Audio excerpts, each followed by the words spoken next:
çatdıracaq. Hazırda isə studiyamızın qonağı Milli Məclisin üzvü Azər Allahverənovla danışacağıq. Azər bəy, xoş gəlmişsiniz. Xoş gününüz olsun, Rəhman bəy. Azərbaycan-Özbəkistan münasibətləri son illərdə o qədər yüksək sürətlə və yüksək şəkildə inkişaf edib ki, burada fərqli istiqamətləri danışmaq olar. Həm siyasi əlaqələri, həm iqtisadi əlaqələri, eyni zamanda təhsil sahəsində əməkdaşlıqlar, sonra hərbi sahədə əməkdaşlıqlar var, mədəni sahədə əməkdaşlıqlar var. Siyahı çox uzundur əslində. Dövlət başçısının bu dəfəki dövlət səfəri və keçiriləcək təkbətək, geniş tərkibli görüşləri də nəzərə alanda Azərbaycan-Özbəkistan münasibətlərinin bugünkü gününü necə xarakterizə etmək mümkündür?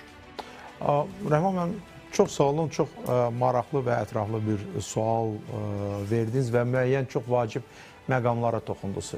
İlk əvvəl onu deyim ki, iki ölkə arasında münasibətlər strateji tərəfdaşlığın ən yüksək səviyyədə həyata keçirildiyi bir şəraitdə inkişaf etdirilməkdədir.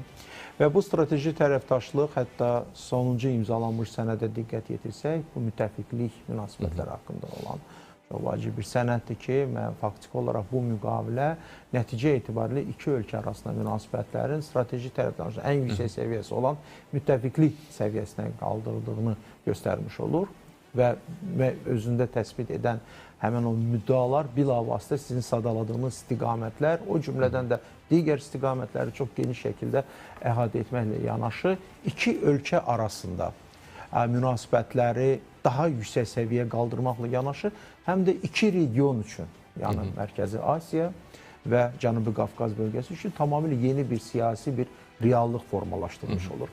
Mən xüsusilə də bu məsələdə Özbəkistanın adını qeyd eləmək istəyirəm, çünki söhbət artıq bir neçə çox vacib inteqrasiya layihələrindən gedirsə, bu inteqrasiya layihələri o cümlədən də Özbəkistanın bilavasitə iştirakı ilə çox uğurlu şəkildə həyata keçirilməkdədir. İstər bu enerji sahəsindəki olan layihələr olsun, istər bu nəqliyyat, logistika sahəsindəki olan layihələr olsun, istərsə də ki, bu regional təhlükəsizlik sahəsində. Bundan da başqa tamamilə yeni bir sahələr var ki və bu istiqamətdə də böyük işlər həyata keçirilməkdədir. Bu hansı istiqamətlərdir?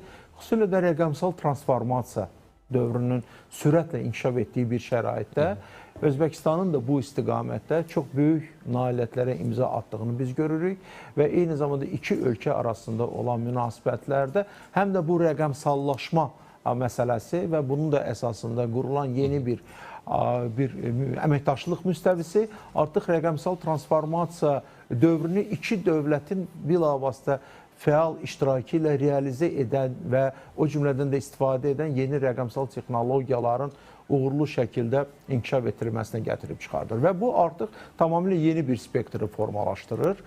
Və nəticə etibarilə biz görürük ki, bəli, siz sadaladığınız istiqamətlər, xüsusilə də, misal üçün, siz orada iqtisadi münasibətləri qeyd elədiniz, qarşılıqlı ticarət məsələləri var. Burada ticarət dövriyyəsi ildən ilə artdığını da biz görürük. Amma önəmli olan məsələ, qeyd etdiyim kimi, Avrasiya qitəsini bugün bir-birinə bağlayan həmin o inteqrasiya layihələridir ki, o inteqrasiya layihələri eyni zamanda Özbəkistanın da fəal iştirakı ilə realizə olunmaqdadır. Təbii ki, bu məsələnin o tarixi, sonra mənəvi, dil bağlılığı, bu da identiklik, oxşarlığı və digər məsələlər üzərindən də təbii şərh vermək mümkündür. Amma önəmli olan məsələdir ki, bu Özbəkistan, Azərbaycan arasında olan münasibətlər iki dövlət, iki qardaş dövlət arasında olan münasibətlərdir və bu münasibətlərdə daim inkişaf etdirilməkdədir. Çox güclü bir siyasi bir iradə nümayiş edir hər iki ölkə başçısı və nəticə etibarilə biz siyasi dialoqun elə bugün baş tutan dövlət səfərində xüsusilə də qeyd eləsək, siyasi dialoqun ən yüksək səviyyədə realizə olunduğunu görürük. Və görürük ki, artıq Azərbaycanla Özbəkistan arasında elə bir sahə yoxdur ki, orada əməkdaşlıq olmasın, elə bir sahə yoxdur ki, o kölgədə qalmış olsun, elə bir sahə yoxdur ki, orada əməkdaşlıq üçün hansısa bir zəif bağlar olsun. Yəni, hansı elementləri gücləndirməyə ehtiyac varsa, biz iki tərəfli imzalanmış sənədlərdə həmin elementlərin çox qabarıq şəkildə gücləndirilməsinə dair iradənin nümayiş olunduğunu görürük. Və nəticə etibarilə beynəlxalq platformalarda, müxtəlif beynəlxalq təşkilatlarda iki ölkə bir-birini dəstəkləməklə, qardaşlıq münasibətini orada da nümayiş etdirməklə yanaşı, eyni zamanda regional təhlükəsizlik kontekstində çox vacib bağların uğurlu şəkildə qurulmasına nail olurlar. Təbii ki, bu barədə də xüsusi danışacağıq, çünki önəmli bir məsələdir. Xəbəriniz olsun ki, avqustun 23-də Azərbaycan Respublikasının prezidenti İlham Əliyev və birinci xanım Mehriban Əliyeva Daşkənddə müstəqillik abidəsini ziyarət ediblər. Bu abidə Özbəkistanın müstəqilliyinin 30 illiyi münasibəti ilə Yangi Uzbekistan, yəni Yeni Özbəkistan kompleksinin mərkəzində ucaldılıb. Müstəqillik abidəsini sülh, azadlıq, xeyirxahlıq və xoşbəxtlik tərənnüm edən, qanadları geniş açılmış Humay quşunun obrazı tamamlayır. Abidə prezident Şəfqat Mirziyoyevin tapşırığı ilə layihələndirilib. Bu istiqamətdə ümumiyyətlə cənab prezident İlham Əliyevin keçirdiyi görüşlər, ziyarət etdiyi ərazilərlə bağlı ən son məlumatları proqramımızın gedişatında sizə ötürəcəyik. Azər bəy də studiyamızdadır, Milli Məclisin üzvü və suallarımızı cavablandıracaq. Azər bəy, bu münasibətləri söhbət Azərbaycan və Özbəkistan münasibətlərindən gedir. İki ölkənin münasibəti kimi təkcə qiymətləndirməyək. Siz də qeyd etdiyiniz kimi həm də həm Mərkəzi Asiya, həm Cənubi Qafqaz regionunda bir-birini bağlayan. Bu bir bağlılıq da həm də təhlükəsizlik məsələsidir. Məsələn, Azərbaycan və Özbəkistan münasibətlərinin inkişafı, münasibətlərinin hansı formada inkişaf etməsi həm də Qərb ölkələrinin diqqətindədir. Eyni zamanda Mərkəzi Asiya ölkələrinin, ümumiyyətlə Asiya ölkələrinin diqqət mərkəzindədir. Bu istiqamətdə istəyərdim biraz fikir mübadiləsi aparaq. Baxın, çox maraqlı bir nüans nədən ibarətdir? Siz tamamilə doğru qeyd elədiniz ki, Qərb ölkələri, xüsusilə də Avropa Komissiyasının rəhbərinin Mərkəzi Asiya Respublikalarının səfərlərini xatırlasaq, eyni zamanda Amerika Birləşmiş Ştatlarının prezidentinin xüsusi nümayəndəsinin, eyni zamanda Mərkəzi Asiya Respublikalarının səfərlərini də yada salsaq, biz görərik ki, bəli, Mərkəzi Asiya Respublikaları bugün Çin, Rusiya, digər dövlətlərlə yanaşı, həm də Qərbin xüsusilə də diqqət mərkəzindədir. Nə üçün? Çünki Cənubi Qafqaz bölgəsində lider olan Azərbaycan Respublikası 44 günlük Vətən müharibəsi ilə və möhtəşəm zəfər qazanmaqla nəticə etibarında Cənubi Qafqaz bölgəsində yeni bir siyasi bir reallıq yaratmaqla yanaşı, həm də yeni bir əməkdaşlıq formatını müəyyənləşdirdi. Bu əməkdaşlıq formatı şübhəsiz ki, sülh və təhlükəsizlikdən, sülh və əmin-amanlıqdan irəli gələn bir formatdır. Yəni, hər hansı bir dövlətin, əgər Cənubi Qafqazla bağlı hər hansı bir formada bir qərəzli bir niyyəti və ya planları varsa, təbii ki, onun bu prosesdə iştirakı sıfırdır. Amma o dövlət ki, hansı ki, bu sülh və əmin-amanlığın və təhlükəsizliyin təmin olunmasına və o cümlədən də qarşılıqlı fayda verəcək bir münasibət sərgiləmək niyyətindədirsə, bu prosesdə çox uğurlu şəkildə daxil olmaqla əməkdaşlıq edə bilər Cənubi Qafqaz bölgəsində və ilk əvvəl Azərbaycanla. Azərbaycan bax, bu modeli çox belə ustalıqla həm də Mərkəzi Asiya Respublikaları ilə bir vahid bir formata salaraq, yəni bildiyiniz kimi artıq Mərkəzi Asiya Respublikalarının dövlət başçılarının məşvərət şurası ki, hansı ki zamanında C5 adlanırsa, bugün artıq C6 adlanır. Çünki keçən ildən Azərbaycan da həmin məşvərət şurasının tam hüquqlu üzvüdür. Və biz nə görürük? Yeri gəlmişkən elə o qərar da məhz harda verilmişdi? Daşkənddə verilmişdi. Yəni də Özbəkistanda verilmişdi. Və bu mənada da bizim üçün çox bir əlamətlər, bir hadisədir. Və biz görürük ki, burada Azərbaycan-Özbəkistan tandemi nəticə etibarilə bu bölgə ilə çox yaxından əməkdaşlıq etmək istəyən və öz milli maraqlarına uyğun bir əməkdaşlıq və tərəfdaşlıq strategiyasını həyata keçirmək istəyən dövlətlər üçün yeni bir imkanlar yaradır. Bu imkanlar hardan qaynaqlanır? Həmin Azərbaycan və Özbəkistanın birgə icra etdiyi inteqrasiya layihələrindən. Siz qeyd edərkən ki, təbii ki, iki dövlət arasında olan münasibətlər tək iki dövlətlə məhdudlaşmır. İki dövlətin inzibati hüdudlarından kənara çıxaraq tamamilə yeni bir reallıq yaradır və bu reallıqda qeyd etdiyim kimi bu prosesdə iştirak edən dövlətlərin məhz strateji tərəfdaş qismində bu prosesə qoşulması üçün əlverişli bir şərait yaradır. Misal üçün, bəzi dövlətlər, nümunələr də çəkə bilərəm, hardasa çalışırdı ki, bəzi qərarları deyək, müəyyən mənada bir qədər ehtiyatla vermiş olsun. Amma məhz Azərbaycanın və Özbəkistanın sayəsində həmin dövlətlər bu prosesdə çox fəal surətdə iştirak edir. Misal üçün, Türkmənistanı götürək. Azərbaycan, Türkmənistan, Özbəkistan arasında imzalanmış çox vacib bir strateji sənəd var. nəqliyyat logistika deməli marşrutunun yeni bir kontekstdə və yeni bir formatda qurulmasını təsbit edən bir sənəd. Yada salsaq ki, Çin, Qırğızstan və Özbəkistanı da bağlayan dəmir yolu var və biz nəticə etibarilə bunun da sonraki mərhələdə Türkmənistan üzərindən keçirilməklə Xəzər dənizi vasitəsilə Azərbaycan və üzü qərbə doğru yüklərin daşınması üçün istifadə olunduğunu görsək, biz artıq görürük ki, bu çox vacib bir nəqliyyat logistika bağının formalaşması deməkdir. Amma nə zaman bu baş tutdu? Azərbaycan, Türkmənistan, Özbəkistan arasında bağlanan çox vacib saziş sayəsində. Və artıq biz yeni bir marşrutun, orta dəhlizin əsas segmentlərindən biri ola biləcək bir marşrutun formalaşdığını görürük. Və bu da təbii ki, Türkmənistan qarşısında yeni çağırışlar formalaşdırdı. Türkmənbaşı və digər deməli, logistika xablarının, potensiallarının artırılması ilə bağlı və bu istiqamətdə də Özbəkistan və Türkmənistan arasında çox ciddi bir artıq o yolun inşa olunma prosesi davam etdirilməkdə də infrastrukturun qurulması və Qırğızstanın da bu prosesdə iştirakını biz gördük ki, bu artıq Çin üçün və Avropa üçün çox önəmli olan bir logistika zəncirinin qurulması deməkdir.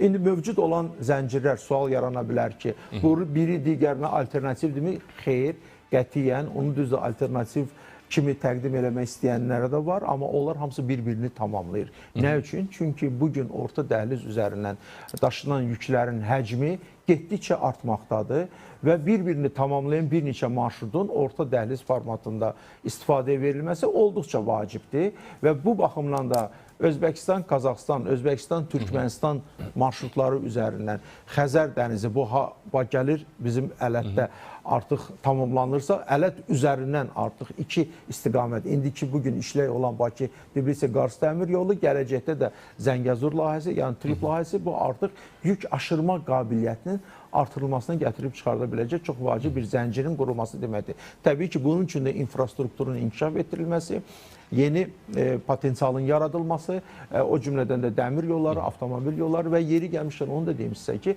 burada söhbət multimodal logistikadan, yük daşımalardan gedir ki, Azərbaycan artıq bu multimodal konsepsiyasına uyğun olaraq bu işi uğurlu şəkildə həyata keçirmək iqtidarındadır. Yeri gəlmişkən elə Ələtin özündə də beynəlxalq Ələt hava limanının istifadəyə verilməsi, yəni yaxın gələcəkdə artıq bu multimodallığı tam şəkildə təmin etmiş olacaqdır. Azər bəy, Özbəkistan-Azərbaycan münasibətlərinin bu səviyyəyə qədər inkişaf etməsi təbii ki, hər iki ölkənin rəhbərlərinin bu istiqamətdə öz yanaşması var, təşəbbüsləri var, bu öz yerində. Amma xalqların da bir-birinə qarşı böyük bir simpatiyasının olduğunu biz dəfələrlə müşahidə etmişik. Həm Özbəkistana səfər edəndə Azərbaycanlılar bu istiliyi görüblər, bu diqqəti görüblər. Eyni zamanda Özbək xalqının nümayəndələri də Azərbaycana səfər edəndə bu mehribanlığı, məhəbbəti biz tərəfdən müşahidə ediblər, hiss ediblər.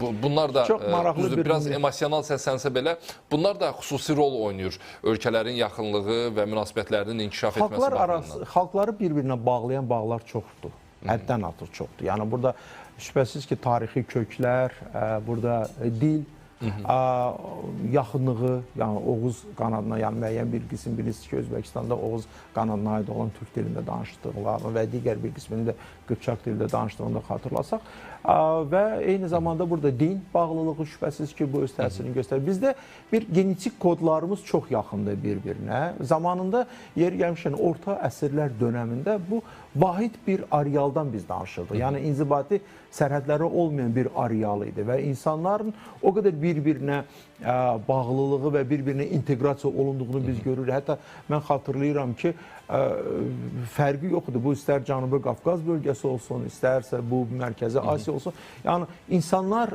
bir neçə dildə çox rahat şəkildə danışır. Yəni inteqrasiya ən yüksək səviyyədə həyata keçirilir. Düzdür, sonraki mərhələdə bu xüsusilə də 20-ci əsrdə yeni bir məhfulların meydana daxil olması, milli sərhədlər, dövlətlər və digər məsələlər artıq tamamilə yeni bir konseptual cəhətdən öz təsdiqini tapdığı halda müəyyən dövlətlərin qurulması, sərhədlərin çəkilməsi, çəkilməsi bu prosesi bir qədər də zəiflətmiş oldu. Yeri gəlmişkən, mən xatırlayıram, siz dediniz tarixi bağlar barədə. Mənim o məşhur bir görüş filmi yadıma düşdü və o çox maraqlı bir süjetdir. Elə orada da siz Azərbaycan və Özbək xalqlarının siz birliyini o filmdə çox orada pambıqçılıq ənənələri var. Bəli, tamamilə doğru. Orada bir azad bir rəqabət ruhu var idi və bir-birindən yarışa girmək, amma bundan da başqa orada başqa bir süjet də var idi. Yəni bir Özbək xanımı ilə Azərbaycanlı oğlanın bir-birini istəməsi və digər. Yəni bu xalqlar arasında olan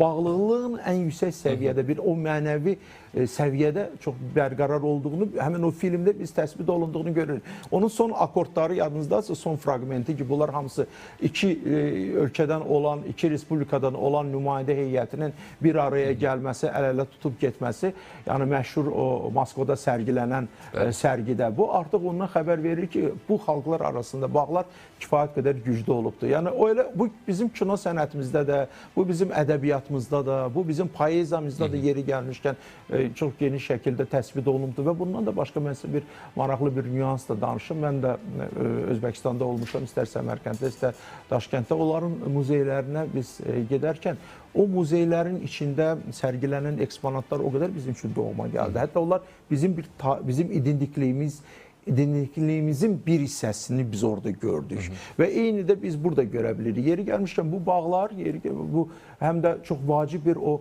güclü bir fundamenti yaradır. Siz bir qədər əvvəl qeyd elədiniz, ölkə başçılarının bu istiqamətdə nümayiş etdirdiyi səylər. Şübhəsiz ki, bu öz yerində. Məsəl üçün, mən tarixdən çox sayılı nümunələr gətirə bilərəm. Heç tarixə də getməli, bizim gündəlik həyatımızda üzləşdiyimiz bir-birindən tarixən bağlı, dil bağlılığı, din bağlılığı olan dövlətlər bugün müharibələr aparırlar. Yəni, hətta bir dil qrupuna aid olan dövlətlər belə, yəni bir dildə danışan dövlətlər öz aralarında müharibə aparırlar. Və belə sayılı bu nümunələr kifayət qədər çoxdur. İndi diyaloji, siyasi müəyyən çərçivələr ucbatından, amma bizim Mərkəzi Asiya ilə Azərbaycanı bir-birinə bağlayan o bizim bir milli identikliyimizdir. Yəni bizim bir türk qrupuna mənsub olmağımızdır, bir dildə danışmağımızdır, bir formatda fəaliyyət göstərməyimizdir və bugün də 44 günlük Vətən müharibəsindən sonra biz bu həmrəyliyi ən yüksək səviyyədə bərqərar olduğunu görürük və sizlə tamamilə razıyam ki, xalqlar arasındakı olan bu bağlar həmin o fundamenti yaratmaqla siyasi müstəvidə də o həmrəyliyə, birliyə nail olmaq olur. Yeri gəlmişkən, mən onu da deyim sizə, Özbəkistanla münasibətlərimiz xüsusilə 90-cı illərin əvvəllərində Azərbaycanda biraz çox çətin bir dönəmlərdən keçdi. O vaxt mənim yadıma düşür, mən də tələbə idim, mən onda Rusiyada təhsil alırdım və bizim də Özbəkistandan olan icmalarla çox sıx təmaslarımız var idi və biz ümumiyyətlə dünya türklərini bir araya gətirəcək çox sayılı təsisatlar və forumlar keçirirdik hələ o dönəmdə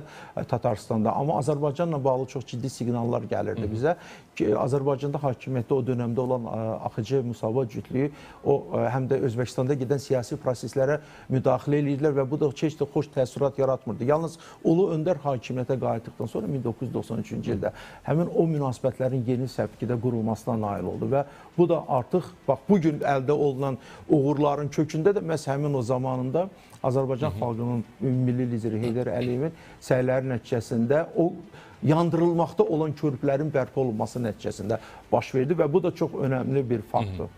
Deməli, biz münaqişə dövrünə də nəzər salanda Azərbaycan-Ermənistan münaqişəsini birinci Qarabağ müharibəsi də, ikinci Qarabağ müharibəsi. Həmin dövrdə də Özbəkistan Azərbaycanın hər zaman ərazi bütövlüyünü dəstəkləyib, həm xalq olaraq, həm dövlət olaraq dəstəkləyiblər. Məsələ ondan ibarətdir ki, ikinci Qarabağ müharibəsi bitəndən sonra Azərbaycanın qələbəsi ilə yenidən qurma, bərpa işlərinə start verildi və Özbəkistan da özünə bəlkə bir mənəvi borc hesab elədi bunu. Məsələn, Özbəkistan prezidentinin təşəbbüsü ilə Füzulidə inşa olunan məktəbi də biz bunu da xüsusilə qeyd etməliyik. Hər zaman bizim yanımızdadılar. Bunu belə ürək rahatlığı ilə demək mümkündür. Bu məqamlara da xüsusi diqqət yetirək. Tamamilə doğru. Mən hətta bir qədər də irəliyə gedərək bir faktı da xatırlatmaq istəyirəm. Həmin o Mirzə Uluq bəy adına olan məktəbdə biz ilk dəfə olaraq Azərbaycan-Özbəkistan qeyri-hökumət təşkilatlarının forumunu keçirdik. Siz bir qədər əvvəl dediniz, xalqların yaxınlaşması. Bax, xalq diplomatiyasının çox bariz nümunəsini biz həmin o Mirzə Uluq bəy adına olan Füzuli məktəbində Azərbaycan-Özbəkistan QHT-lərinin birgə forumunu keçirməklə nümayiş etdirmiş olduq. Yəni bu nə deməkdir? Bu o deməkdir ki, artıq hətta vətəndaş cəmiyyəti institutları səviyyəsində yeri gəlmişkən elə siz medianı təmsil edirsiniz, o cümlədən də media təmsilçiləri arasında çox sıx əlaqələrin olduğunu biz bilirik və bu da həm də qeyri-hökumət təşkilatları arasında olan münasibətlərə də sirayət edir. Qeyri-hökumət təşkilatları və ümumiyyətlə vətəndaş cəmiyyəti institutları bütövlükdə xalqı təmsil etməklə yanaşı, eyni zamanda xalq diplomatiyasının uğurlu şəkildə, yəni iki tərəfli, üç tərəfli və çox tərəfli xalq diplomatiyasının uğurlu şəkildə həyata keçirilməsinə nail olur. Və bu da təbii ki, siz bir qədər qeyd elədiniz ki, bir mənəvi borc bildi. Eyni zamanda bunun bir simvolik mənası da onunla bağlıdır ki, Özbək xalqı və bütövlükdə Özbəkistan Respublikası və onun başçısı prezident Şəfqət Mirziyoyevin bilavasitə Azərbaycan xalqının yanında olmasını, Azərbaycan xalqının uğurlarını öz uğuru kimi sayması da həmin bax bu dediyimiz o məktəbin inşası və ondan sonraki digər təsisatlara, misal üçün Xankəndində bildiyiniz kimi o trikotaj fabrikasının istifadəyə verilməsi və digər məsələlərdə də çox uğurlu şəkildə görürük. Yeri gəlmişik, iki ölkə arasında olan iqtisadi göstəricilər də artmaq üzrədir. İndi hətta indiki bir dönəmdə bildiyiniz kimi hədəflənibdir 2030-cu ilə qədər qarşılıqlı ticarətin həcminin 1 milyarda çatdırılması. Bu çox ciddi bir rəqəmdir və bunun da ildən ilə artdığını biz görürük və nəticə etibarilə iki ölkə arasında mövcud olan təsisatlar, istər investisiya şirkətinin fəaliyyət göstərməsi 500 milyon ABŞ dollar həcmində, istərsədir ki, müxtəlif şuraların və işçi qruplarının fəaliyyəti bilavasitə həmin bax bu, həm iqtisadi, həm siyasi, həm də digər sahələrdə çox ciddi uğurların əldə olunmasına hesablanacaq bir fəaliyyətin sərgilədiyini biz görürük. Yeri gəlmişkən, Azərbaycan-Özbəkistan münasibətləri ilə bağlı gələcək perspektivdə nələr hədəflənməlidir indiki məqamda? Çox ciddi... Biz burada, üzr istəyirəm, biz burada geosiyasi reallıqları da nəzərə almalıyıq. Mən elə onu demək istəyirəm ki, biz ümumiyyətlə çox beynəlxalq münasibətlərin çox təlatümlü və o bir qədər fizika dili ilə desək, turbulentlik dövrünü yaşadığını görürük. Və belə bir təlatümlər içində ən böyük deməli təhlükələr bilavasitə müxtəlif bölgələrdə baş verən hərbi münaqişələr və müharibələrdir. Bir tərəfdən, digər bir tərəfdən də bəzi dövlətlərdir ki, onlar misal üçün çox Azərbaycan-Özbəkistan nümunəsini də əsas götürərək, misal üçün Türk xalqları, Türk dövlətləri arasında həmrəylik prosesinin daha da sürətlə getdiyini görərək ona çalışır müxtəlif yollarla müəyyən müdaxilələr etmiş olsun, müəyyən o hibrid təhdidləri formalaşdırsın, burada informasiya hücumları təşkil eləsin və bir mənalı şəkildə bunlar artıq yeni çağırışları formalaşdırmış olur. Azərbaycan və Özbəkistan arasında qeyd etdiyim kimi regional təhlükəsizlik məsələləri bütövlükdə C6-nı bugün çox ciddi şəkildə düşündürən məsələdir. Çünki burada istər dini ekstremizm, istər terrorizm, istər müxtəlif radikal qrupların bu və digər formada fəallaşması müəyyən təhdidləri yaradır. Və belə olduğu təqdirdə təbii ki, yeni bir texnologiyalardan istifadə etməklə çox uğurlu bir, ona kontur bir model formalaşdırmağa bir ehtiyacın olduğunu biz görürük və yeri gəlmişkən elə məhz C6 formatında və ondan da başqa Mərkəzi Asiya respublikalarını əhatə edən digər platformalarını, üçün Türk Dövlətləri Təşkilatını götürsək və digər platformaları, ASEAN-dır, kifayət qədər çox sayda platformalar var. Orada həmin bax bu regional təhlükəsizlik məsələləri qırmızı xəttlə gedir və ona görə də bugün dövlətlər istənilən siyasi, iqtisadi, humanitar, elmi, dini, hətta belə sonra xalqlar arası olan diplomatiya və digər kontekstdə strategiyanı həyata keçirərkən ən önəmli olan məsələ təhlükəsizliyi ilk əvvəl düşünürlər və bu baxımdan da hərbi sənaye sahəsində əməkdaşlıq, sonra müxtəlif güc strukturları arasında əlaqələr, sonra birgə təlimlərin keçirilməsi, xüsusilə də terror əleyhinə bu tipli fəaliyyətlərin koordinasiya olunmuş şəkildə icra olunması həmin bax bu təhlükəsizlik məsələlərindən irəli gələn çox vacib bir fəaliyyətlərdir ki, Azərbaycan və Özbəkistan arasında imzalanan əməkdaşlıq deməli sənədləri bilavasitə həm də bax bu çox vacib elementləri özündə ehtiva edir. Yeri gəlmişkən Azərbaycan və Özbəkistan arasında imzalanan sənədlər heç də Şuşa bəyannaməsindən geri qalmır. Əksinə hətta müəyyən mənada biz burada artıq bir üçlüyü də görürük. Yəni Azərbaycanla Türkiyə arasında olan Şuşa bəyannaməsi, Azərbaycanla Özbəkistan arasında olan müttəfiqlik haqqında müqavilə bu faktiki olaraq bir-birini tamamlayan sənədlərdir və yeni bir vektorun da çox uğurlu şəkildə qurulduğunu görürük. Ona bənzər sənəd həm də Qazaxıstanın imzalanır və bu artıq həmin o regional təhlükəsizliyin çox uğurlu şəkildə qurulmasına gətirib çıxardan çox vacib təşəbbüslərdir ki, həm Azərbaycan Respublikasının prezidenti İlham Əliyev, həm Özbəkistan Respublikasının prezidenti Şəfqət Mirziyoyev bu prosesi çox uğurlu şəkildə həyata keçirməklə xalqların daha da birləşməsinə, daha da yaxın olmasını, daha da həmrəy olmasını və həm də gələcək hesablamış bir inkişaf strategiyasını uğurlu şəkildə irəli aparılmasına nail olurlar. Daha bir imzalanma mərasiminin şahidi olacağıq, ola bilərik, ehtimal var. Bəli. Bu, Özbəkistanla Azərbaycan arasında əbədi dostluq müqaviləsinin imzalanmasından söhbət gedir. Öz-özünə çox böyük səslənən, böyük bir məfhumdur, çox maraqlıdır. Əbədi dostluq müqaviləsində, düz indidən demək çox çətin məsələdir, amma müəyyən təxminlərimizi yürüdə bilərik məncə. Əbədi dostluq müqaviləsində hansı bəndlər, nələr xüsusilə yer alacaq? Mən düşünürəm ki, iki xalqları daha da sıx edəcək və onu müxtəlif platformalar üzərindən inteqrasiyasını sürətləndirə biləcək müddəalar həmin sənəddə öz əksini tapacaqdır. Şübhəsiz ki, mən bir qədər əvvəl qeyd elədiyim rəqəmsal texnologiyalar və rəqəmsal inkişaf məsələləri nəticə etibarilə bir tərəfdən həm təhlükəsizliklə, həm də ki, digər həmin o dedim enerji, nəqliyyat, logistika layihələrinin uğurlu şəkildə həyata keçirilməsi üçün istifadə olunacaq bir texnologiyalardır. Amma bu daha çox məndə belə bir təəssürat yaradır. Əbədi dostluq, qardaşlıq. Bu məncə daha çox bizim aramıza heç kim girə bilməz bir təəssüratı yaradır. Eynilə və hətta mən xatırlamaq istəyirəm, görüm Azərbaycanın elə bir sənədi kimlə var, yadıma sala bilmirəm bu əbədi dostluq və qardaşlıq belə bir sənəd yadıma düşmədi bu saat.